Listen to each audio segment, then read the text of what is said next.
I'll never forget the day I first heard about King Akon. It was a name whispered by the elders in my village, spoken only when the sun had set, and the moon had climbed high into the night sky. They said he ruled the kingdom of Ikot long ago, a place deep in the heart of the forest where even the bravest of men feared to tread. I grew up hearing pieces of his story, but it wasn't until I met an old hunter named Okon that I understood the full horror. Okon had seen King Akon with his own eyes, back when he was still a young man.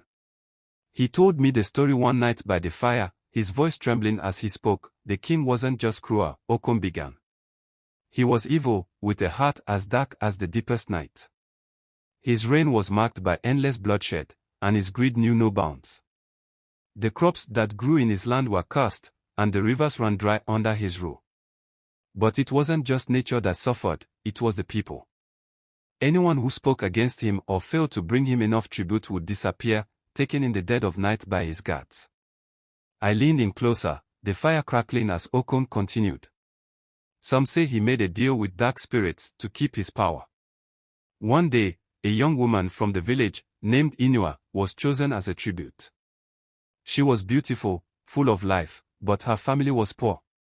They couldn't meet the demands of the king. He sent his guards to their home, dragging her away while her parents begged and pleaded. She was never seen again. Okon's eyes glistened with fear as he told me this part.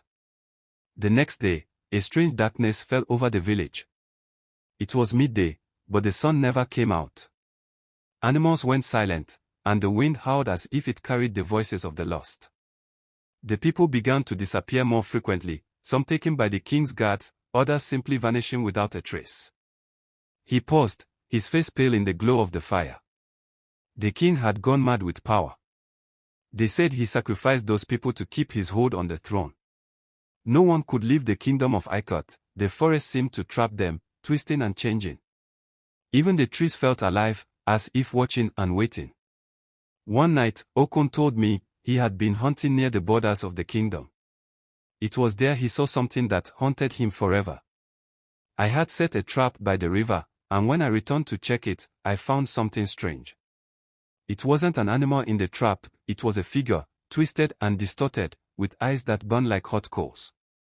It spoke in a voice I can't describe, telling me to leave or I would become one of them.